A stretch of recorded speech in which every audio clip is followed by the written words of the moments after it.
अस्सलाम वालेकुम स्टूडेंट्स, कैसे हैं आप लोग? उम्मीद है आप सब खैरियत से होंगे। आई एम सईदा कामना Nadeem, I am your biology teacher for class 9th। Students, आज जो टॉपिक हम पढ़ने जा रहे हैं वो है प्रोकैरियोटिक सेल की डायग्राम, और साथ ही साथ हम MCQs अटेम्प्ट करेंगे जो के ताल्लुक़ रखते हैं सेल ऑर्गेनेल्स के टॉपिक से। ये MCQs वो हैं जो कि एग्ज़ाम पॉइंट ऑफ व्यू से बहुत ही इम्पॉर्टेंट है। तो अपने आज के टॉपिक को पढ़ने के लिए और MCQ सॉल्व करने के लिए हम चलते हैं वाइट बोर्ड की तरफ। स्टूडेंट्स, आज हम पढ़ने जा रहे हैं डायग्राम ऑफ प्रोकैरियोटिक सेल, जिसके अंदर हम स्टडी करेंगे डायग्राम ऑफ बैक्टीरियल सेल को। क्योंकि हमें पता है कि बैक्टीरियल सेल क्या है, एक प्रोकैरियोटिक सेल है। तो इसके अंदर हम प्रोकैरियोटिक सेल में हम किसकी जो है वो एग्जाम्पल लेंगे, बैक्टीरियल सेल की एग्जाम्पल लेंगे। स्टूडेंट्स, इसके बाद बैक्टीरियल सेल को स्टडी करने के बाद हम MCQs करेंगे जो कि आपके लिए एग्जाम पॉइंट ऑफ व्यू से बहुत ही इंपॉर्टेंट है। और वो MCQs जो है वो किससे रिलेट करेंगे, वो MCQs जो है वो रिलेट करेंगे सेल ऑर्गेनेल्स, जितने भी आप लोगों ने स्टडी कर लिए उनसे जो है वो आपसे MCQs पूछे जाएंगे उन टॉपिक से रिलेटेड। जो आज मैं आप लोगों से MCQs पूछने जा रही हूँ वो सेल ऑर्गेनेल्स के जितने भी आपने जो है वो डिफरेंट सेल ऑर्गेनेल्स पढ़ी हैं उनमें से जो है वो मैं आपसे MCQs पूछूंगी कि किस ऑर्गेनेल में से किस तरह का आपसे MCQ जो है वो एग्जाम्स में पूछा जा सकता है। तो सबसे पहले हम लोग यहाँ पर एक बैक्टीरियल सेल को देख लेते हैं जो कि एक प्रोकैरियोटिक सेल है, और इसके अंदर आप लोगों को डिफरेंट स्ट्रक्चर्स जो है वो आपको नज़र आ रहे हैं। जैसे कि हम ये देखते हैं कि अगर बैक्टीरियल सेल के आउटर बाउंड्री की बात की जाए तो हमें पता है कि जो आउटर मोस्ट बाउंड्री होती है किसी भी बैक्टीरियल सेल की, उसको हम कहते हैं सेल वॉल। तो सेल वॉल क्या है? Outermost boundary of bacterial cell है ये आउटर मोस्ट बाउंड्री है। और ये जो सेल वॉल है ये किससे बनी हुई है? जैसे मैंने आप लोगों को बताया भी था कि बैक्टीरिया की सेल वॉल बनी होती है पेप्टाइडोग्लाइकन से।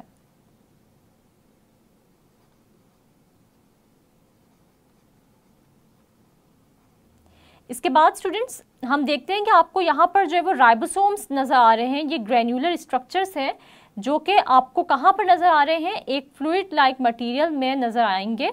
और इस फ्लूइड लाइक मटेरियल को हम नाम दे रहे हैं साइटोप्लाज्म का। और ये साइटोप्लाज्म जो है ये क्या होता है, ये एक सेमी विस्कस और सेमी ट्रांसपेरेंट सब्सटेंस होता है। Semi viscous and semi transparent substance होता है ये, जिसके अंदर आप लोगों को यहाँ पर ये ग्रैन्युलर स्ट्रक्चर्स नज़र आ रहे हैं और इनको हम लोग नाम दे रहे हैं राइबोसोम्स का। तो स्टूडेंट्स, आप लोगों को पता है कि इस बैक्टीरियल सेल में भी राइबोसोम का जो है वो क्या फंक्शन है, राइबोसोम का क्योंकि फंक्शन होता है प्रोटीन बनाना, तो इस यहाँ पर बैक्टीरियल सेल में भी इन राइबोसोम्स का फंक्शन है प्रोटीन सिंथेसिस करना। तो सबसे पहले हमने देखा कि आउटर मोस्ट बाउंड्री हमारे पास जो बैक्टीरियल सेल की होती है वो क्या होती है, सेल वॉल होती है जो कि बनी होती है पेप्टाइडोग्लाइकन से। स्टूडेंट्स, फिर हमने देखा कि बैक्टीरियल सेल के अंदर भी एक सेमी विस्कस और सेमी ट्रांसपेरेंट सब्सटेंस प्रेजेंट होता है जिसको हम लोग नाम देते हैं साइटोप्लाज्म का। इस साइटोप्लाज्म में आप लोगों को कुछ ग्रेन लाइक स्ट्रक्चर्स नज़र आ रहे हैं जिनको कि हम लोग नाम दे रहे हैं राइबोसोम्स का। और ये राइबोसोम्स क्या करते हैं, ये प्रोटीन को सिंथेसाइज करते हैं या प्रोटीन बनाने में हेल्प करते हैं। इसके बाद स्टूडेंट्स, आप लोगों को यहाँ पे ये स्ट्रक्चर कुछ ये थिन थ्रेड लाइक स्ट्रक्चर्स नज़र आ रहे हैं जिनको हम लोग नाम दे रहे हैं पिलाई का। और ये किसी भी बैक्टीरियल सेल की दूसरे बैक्टीरियल सेल के साथ अटैचमेंट कराने में हेल्प करते हैं। और साथ ही साथ हम लोग ये भी देखते हैं कि यहाँ पर जो है वो पिलाई जो कि कॉन्जुगेशन में हिस्सा लेते हैं, या जो हम देखते हैं कि transfer of DNA from one bacterial cell to the other bacterial cell में हिस्सा लेंगे, तो उनको हम कहेंगे कि ये क्या हैं, ये सेक्स पिलाएँ हैं। यानी वो पिलाएँ जो कि क्या करते हैं, DNA के ट्रांसफ़र करते हैं from one bacterial cell to the other bacterial cell. तो उसको हम कहेंगे कि ये क्या है, ये कॉन्जुगेटिव पिलाएं हैं। तो हम ये देखते हैं कि यहाँ पर जो पिलाएं आप लोगों को यहाँ पर नज़र आ रहे हैं, ये थ्रेड लाइक स्ट्रक्चर्स जो आप लोग को इस बैक्टीरियल सेल की सरफेस पर नज़र आ रहे हैं, ये किसी भी बैक्टीरिया को किसी और बैक्टीरिया की सेल की सरफेस पर अटैचमेंट के लिए भी यूज़ होते हैं। साथ ही साथ हम लोग ये देखते हैं कि कोई भी सेल जहाँ पर बैक्टीरिया ने अटैच होने हैं तो ये पिलाई यूज़ होंगे। साथ ही साथ हम लोग ये भी देखते हैं कि हम लोगों को जो है वो कुछ ऐसे पिलाई भी नज़र आते हैं जो कि कॉन्जुगेशन के प्रोसेस में हिस्सा लेते हैं, और ये जो है वो क्या करते हैं कि एक बैक्टीरियल सेल से दूसरे बैक्टीरियल सेल में जो है वो डीएनए की ट्रांसफ़र करते हैं। इसके बाद स्टूडेंट्स हम देखते हैं कि ये जो आउटर कवरिंग है इसके अंदर भी आपको ये एक बाउंड्री नज़र आ रही है, जिसको हम लोग क्या नाम दे रहे हैं, इस बाउंड्री को हम लोग नाम दे रहे हैं प्लाज्मा मेम्ब्रेन का, और इस प्लाज्मा मेम्ब्रेन को हम सेल मेम्ब्रेन भी कहते हैं।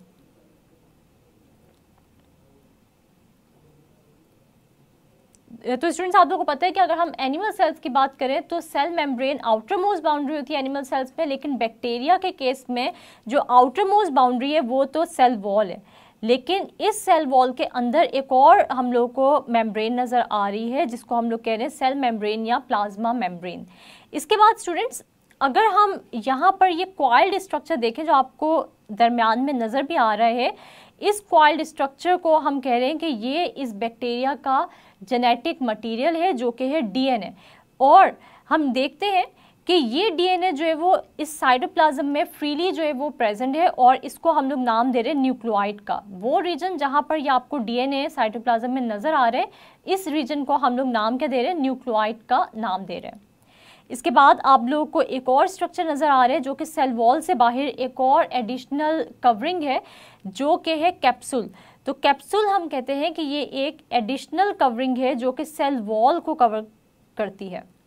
तो ये एक एडिशनल कवरिंग होती है बैक्टीरियल सेल में, और कहाँ पे ये प्रेजेंट होती है, outside the cell wall, cell wall के जो ये बाहर प्रेजेंट होगी। और हम देखते हैं कि अगर हम कैप्सूल का फंक्शन देखें तो ये किसी भी बैक्टीरिया को वाइट ब्लड सेल्स, यानी वो सेल्स जो कि इस बैक्टीरिया के खिलाफ जो है वो एंटीबॉडीज़ प्रोड्यूस करेंगे, तो ये किसी भी वाइट ब्लड सेल से इस बैक्टीरियल सेल को क्या करेगी, प्रोटेक्ट करेगी। तो हम ये कहते हैं कि ये कैप्सूल जो है ये एडिशनल शील्ड है किसी भी बैक्टीरियल सेल की। इसके अलावा आप लोगों को यहाँ पर जो है ये फ्लैजिलम भी नज़र आ रहे हैं। सिंगल जो है वो क्या है, फ्लैजिलम है। एक अगर ये थ्रेड होगा तो उसको हम फ्लैजिलम कहेंगे, लेकिन अगर ये हम दोनों को एक साथ जब लेबल करेंगे तो हम लोग ये कहेंगे ये क्या है, फ्लैजिला है। और फ्लैजिला स्टूडेंट्स आप लोगों को पता है कि ये ऐसे फिलामेंट लाइक स्ट्रक्चर्स होते हैं जो कि लोकोमोशन में हेल्प करते हैं, यानी कि बैक्टीरिया ने जब भी मूव करना होगा, लोकोमोट करना होगा, तो ये फ्लैजिला जो है वो क्या करेंगे, इस बैक्टीरियल सेल की हेल्प करेंगे। तो इसके बाद आपको एक और स्ट्रक्चर भी नज़र आ रहा है जो कि एक एक्स्ट्रा क्रोमोसोमल मटेरियल है जो कि बैक्टीरिया में प्रेजेंट होता है, और इस एक्स्ट्रा क्रोमोसोमल मटेरियल को हम लोग नाम देते हैं प्लाज्मिड का। तो हम लोग कहते हैं कि प्लाज्मिड किसी भी बैक्टीरिया में क्या होते हैं, एक्स्ट्रा, बल्कि हम यहाँ इसको साइड पे ही लेबल कर देते हैं कि किसी भी बैक्टीरिया में जो प्लाज्मिड होते हैं वो क्या होते हैं, एक्स्ट्रा क्रोमोसोमल मटेरियल होता है।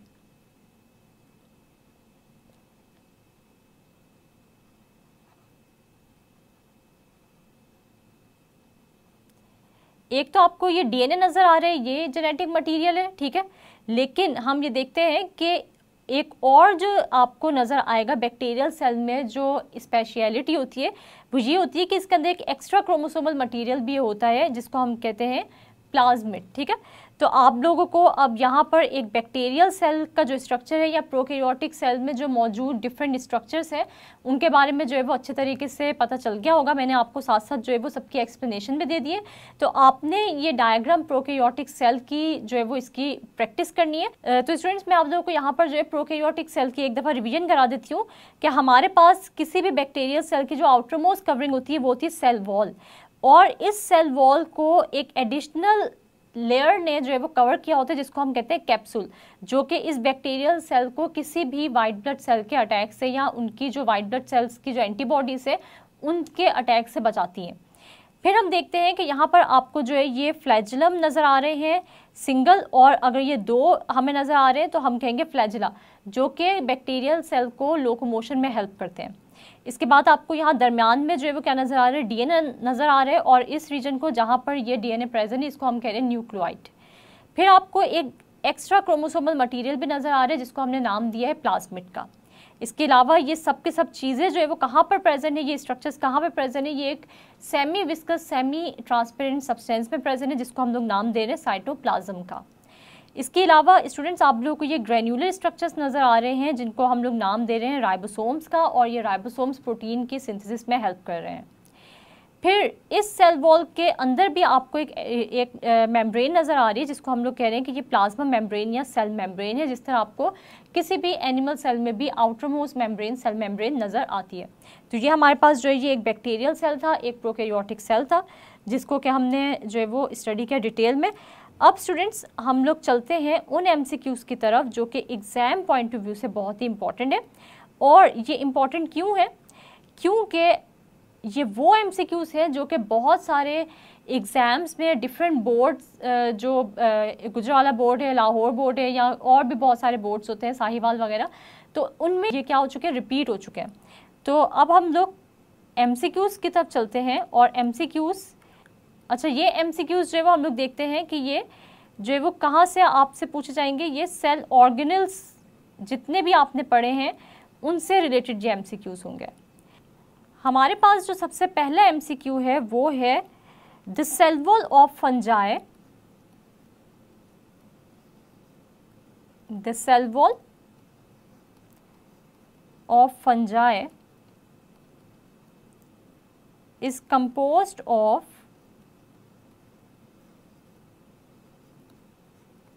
आपको जो है वो कुछ ऑप्शंस नीचे दिए जाएंगे जिनमें से आपने ये बताने कि कौन सा केमिकल कंपाउंड है जो कि फंगल सेल वॉल में प्रेजेंट होता है।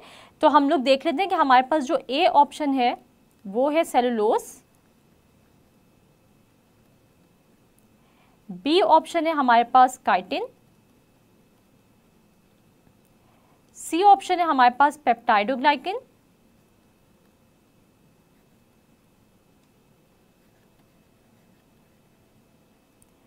और डी ऑप्शन है हमारे पास लिग्निन। स्टूडेंट्स आपने इनमें से जो करेक्ट ऑप्शन है उसको अपने जहन में जो है वो आप लाएं कि कौन सा केमिकल कंपाउंड है जो कि फंगस की सेल वॉल को बनाते हैं, और आपने जो है वो क्या करना है कि इन MCQs को साथ साथ जो है वो नोट करते जाए अपने रजिस्टर पे, और आपने करेक्ट आंसर को जो है वो क्या करना है, एनसर्कल करना है। तो यहाँ पर अगर हम सेलुलोज की बात करें, पेप्टाइडोग्लाइकिन की बात करें या लिग्निन की बात करें, तो इनमें से कोई भी केमिकल कंपाउंड जो है वो फंगल सेल वॉल में प्रेजेंट नहीं होता, और हमने ये पढ़ा है कि फंगस की सेल वॉल में प्रेजेंट होता है काइटिन। तो हम देखते हैं कि करेक्ट ऑप्शन हमारे पास क्या है, ऑप्शन नंबर बी है जो कि क्या है, काइटिन। हमारे पास जो दूसरा MCQ है उसमें आपसे क्या पूछा जा रहा है, secondary cell wall is composed of,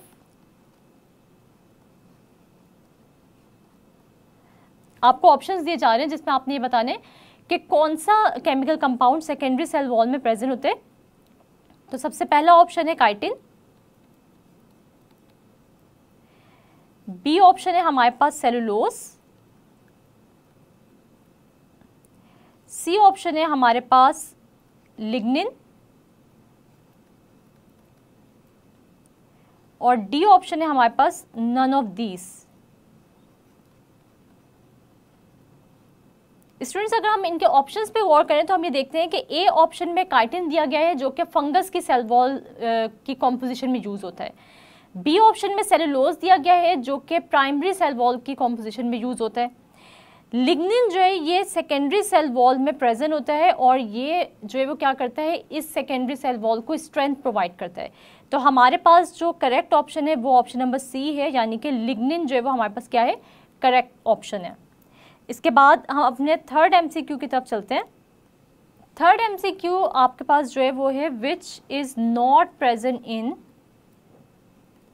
which is not present in cell membrane. आपने ये बताना है कि कौन सा केमिकल कंपाउंड जो है ये नहीं पाया जाता सेल मेम्ब्रेन में, which is not present in cell membrane. आपको जो है वो डिफरेंट जो है वो आपको यहाँ पर जो है वो केमिकल कंपाउंड्स दिए जा रहे हैं, जैसे कि ए ऑप्शन में हमारे पास है कार्बोहाइड्रेट्स, बी ऑप्शन में हमारे पास है प्रोटीन्स, सी ऑप्शन में हमारे पास लिपिड्स, और डी ऑप्शन में हमारे पास है डीएनए यानी कि डीऑक्सी राइबो न्यूक्लिक एसिड। तो आपने ये बताना है कि ए, बी, सी और डी ऑप्शन में से कौन सा ऑप्शन करेक्ट है जो कि सेल मेम्ब्रेन के स्ट्रक्चर में नहीं पाया जाता। तो अगर हम ये देखें कि लिपिड्स की अगर हम बात करें तो लिपिड बाइलेयर जो है वो क्या करती है, सेल मेम्ब्रेन का जो मेजर पार्ट है वो लिपिड बाइलेयर है। इसके अंदर हमने ये भी पढ़ा कि प्रोटीन्स भी एम्बेडेड होती हैं। इसके अलावा हमने ये भी देखा कि किसी भी सेल मेम्ब्रेन के स्ट्रक्चर में कार्बोहाइड्रेट्स भी पाए जाते हैं। लेकिन वहाँ पर जब हम लोग फ्लूइड मोज़ेक मॉडल पढ़ रहे थे सेल मेम्ब्रेन का, तो वहाँ पर आपने डीएनए के बारे में जो है बिल्कुल भी नहीं पढ़ा था कि डीएनए जो है वो सेल मेम्ब्रेन में पाया जाता है। तो इसका मतलब ये हुआ कि हमारे पास करेक्ट ऑप्शन क्या है, डीएनए है, क्योंकि डीएनए सेल मेम्ब्रेन में प्रेजेंट नहीं होता। स्टूडेंट्स, हमारे पास जो 4th MCQ है उसकी अगर हम लोग बात करें तो हमारे पास है microtubules are composed of dash protein. आपने जो है वो बताने कि कौन सी प्रोटीन से जो है वो माइक्रोट्यूब्यूल्स बनी होती है। माइक्रोट्यूब्यूल्स आपको पता है कि हमने साइटोस्केलेटन में पढ़ी थी कि ये ट्यूब लाइक स्ट्रक्चर्स होते हैं। तो माइक्रोट्यूब्यूल्स जो है वो कौन से प्रोटीन से बने होते हैं? Microtubules are composed of keratin protein, B option है हमारे पास एक्टिन प्रोटीन, सी ऑप्शन है हमारे पास ट्यूबुलिन प्रोटीन, और डी ऑप्शन है हमारे पास none of these.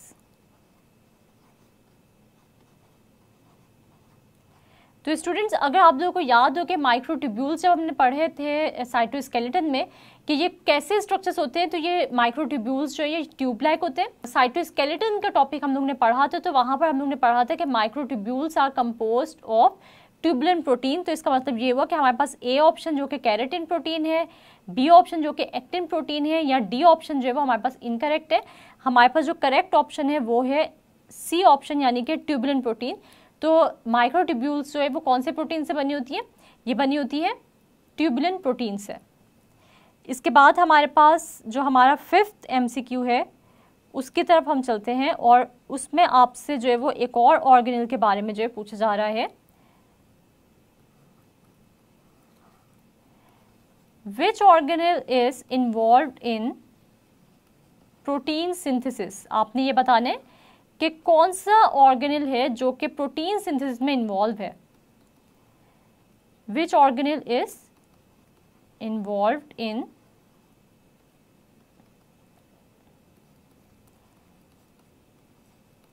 Protein synthesis? Protein synthesis में कौन सा ऑर्गेनेल जो है वो इन्वॉल्व होता है? स्टूडेंट्स, आप लोगों को ये बात जो है वो अच्छी तरह पता होनी चाहिए। आप लोगों के यकीनन जहन में भी आ गया होगा कि कौन सा ऑर्गेनेल जो है वो प्रोटीन सिंथेसिस में हेल्प करता है। तो हमारे पास ए ऑप्शन है गोल्जी अपरेटस। क्या गोल्जी अपरेटस जो है वो प्रोटीन बनाता है? बी ऑप्शन है हमारे पास राइबोसोम्स। क्या राइबोसोम्स जो है वो प्रोटीन बनाने में इन्वॉल्व होते हैं? सी ऑप्शन है हमारे पास न्यूक्लियस। क्या न्यूक्लियस जो है वो प्रोटीन बनाने में हेल्प करेगा? और डी ऑप्शन है हमारे पास एंडोप्लाज्मिक रेटिकुलम यानी कि ER।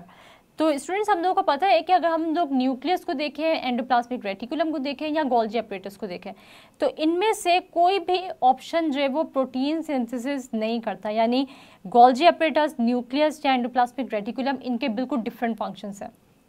लेकिन अगर हम लोग अपने बी ऑप्शन को देखें यानी कि राइबोसोम्स को देखें, तो हमने ये पढ़ा हुआ है कि ribosomes are also known as protein factory. और हम राइबोसोम्स को प्रोटीन फैक्ट्री क्यों कहते हैं? क्योंकि ये राइबोसोम्स जो है प्रोटीन बनाने में क्या करते हैं? हेल्प करते हैं या इन्वॉल्व होते हैं। तो हमारे पास बी ऑप्शन यानी कि राइबोसोम्स जो है वो हमारे पास क्या है? करेक्ट ऑप्शन है। इसके बाद हम लोग जो है वो अपने सिक्स्थ एमसीक्यू की तरफ चलते हैं। सिक्स्थ एमसीक्यू की अगर मैं बात करूं तो इसमें आपसे क्या पूछा जा रहा है, इसमें आपसे ये पूछा जा रहा है which organelle is known as powerhouse of cell. Which organelle is known as powerhouse of cell. कौन सा ऑर्गेनेल है जिसको हम लोग पावर हाउस ऑफ सेल भी कहते हैं, और क्यों कहते हैं वो भी मैं आपको रीजन बता दूंगी। सबसे पहले हम इनके ऑप्शंस देख लेते हैं कि ए ऑप्शन में हमारे पास है न्यूक्लियस, बी ऑप्शन में है हमारे पास गोल्जी अपरेटस जिसको हम लोग गोल्जी कॉम्प्लेक्स भी कहते हैं, सी ऑप्शन में है हमारे पास माइटोकॉन्ड्रिया, और अगर सिंगुलर की बात करें तो हम माइटोकॉन्ड्रियन कहते हैं,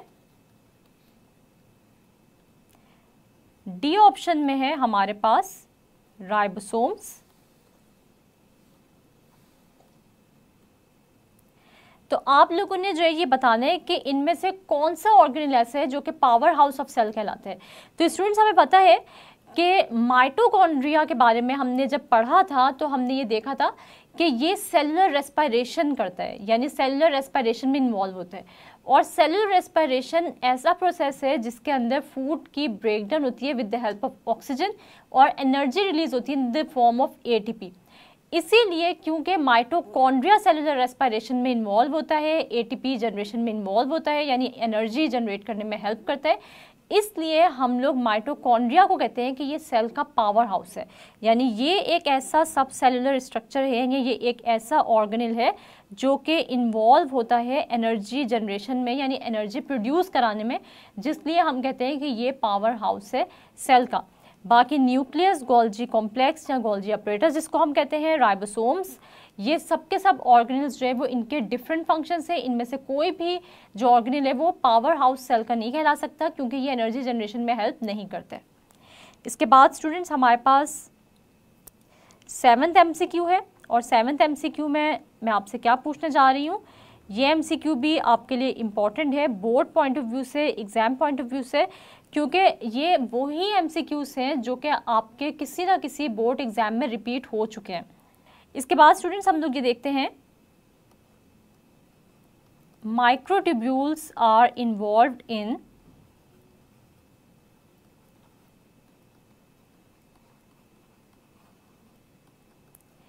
फंक्शन के बारे में जो है बात हो रही है। क्या माइक्रोट्यूब्यूल्स जो है वो आपको कुछ ऑप्शंस दी जाएंगे जिनमें से मैं आपसे पूछूंगी कि क्या फंक्शन है माइक्रोट्यूब्यूल का।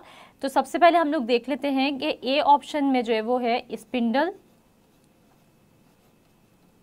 Fibres formation,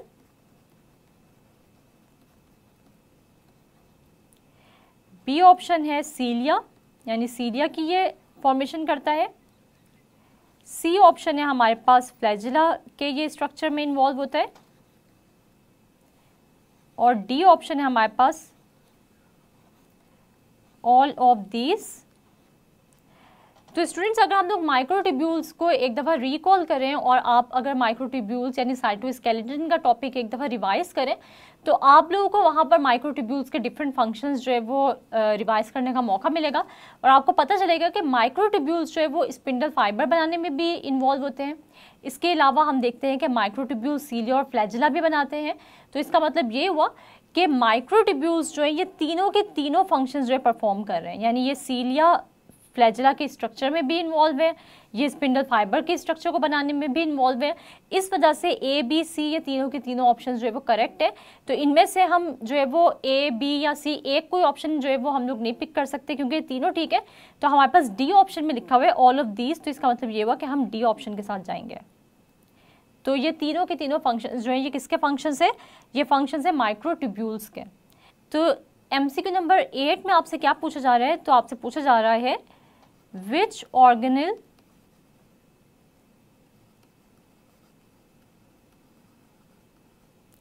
has its own DNA, यानी इनमें से आपने जो नीचे आपको ऑप्शंस दी जाएंगे उनमें से आपने ये देखना है कि कौन सा ऑर्गेनेल ऐसा है जिसका कि अपना डीएनए होता है। तो आपके पास जो पहला ऑप्शन है वो है गोल्जी अपरेटस,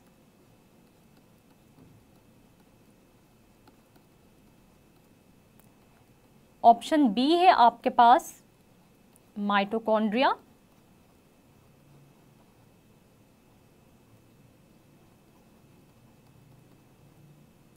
सी ऑप्शन है हमारे पास लाइजोसोम्स,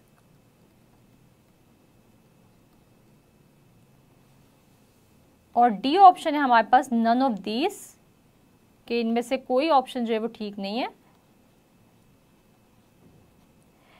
तो स्टूडेंट्स, जब हम ऑर्गेनेल्स पढ़ रहे थे और हमने गोल्जी अपरेटस स्टडी किया था, लाइसोसोम स्टडी किया था, माइटोकॉन्ड्रिया स्टडी किया था, जो कि आपके पास ये 3 ऑप्शंस दी गई हैं, मैं उन्हीं को डिस्कस कर रही हूँ। तो इनमें से आपने जो है वो कहाँ पर ये पढ़ा था कि इस ऑर्गेनेल में जो है वो अपना डीएनए पाया जाता है। तो हमने जो ये पढ़ा था, ये हमने माइटोकॉन्ड्रिया के टॉपिक में पढ़ा था कि माइटोकॉन्ड्रिया के अंदर ये एक फीचर मौजूद होता है कि इसके अंदर अपना डीएनए मौजूद होता है। जिस तरह के न्यूक्लियस है उसमें अपना डीएनए मौजूद होता है, इसी तरह माइटोकॉन्ड्रिया में भी अपना डीएनए मौजूद होता है। और इसका मतलब ये हुआ कि हमारे पास जो बी ऑप्शन है वो क्या है, करेक्ट है। तो इसके बाद हम 9th MCQ की तरफ चलते हैं। हमारे पास 9th MCQ है, Camillo Golgi was awarded Nobel Prize in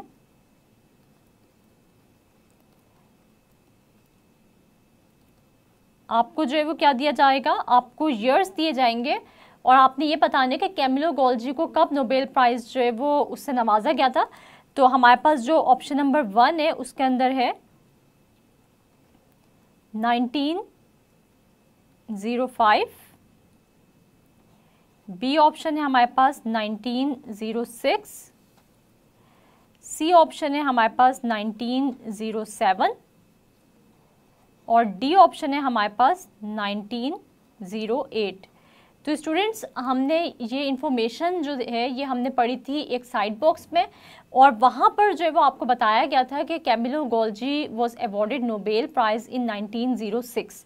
तो इसका मतलब ये हुआ कि हमारे पास जो बी ऑप्शन है वो हमारे पास क्या है, करेक्ट है, यानी कि 1906 में कैमिलो गोल्जी को नोबेल प्राइज से नवाजा गया था।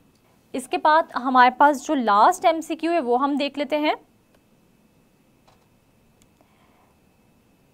तो स्टूडेंट्स, हमारे पास जो 10th MCQ है वो भी किससे रिलेटेड है, वो भी रिलेटेड है ऑर्गेनेल से। लाइसोसोम्स वर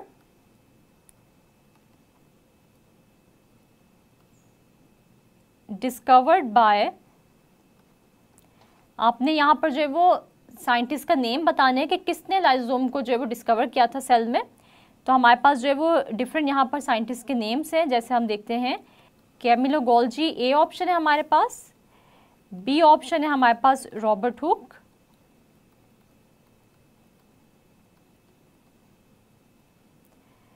सी ऑप्शन है हमारे पास रॉबर्ट ब्राउन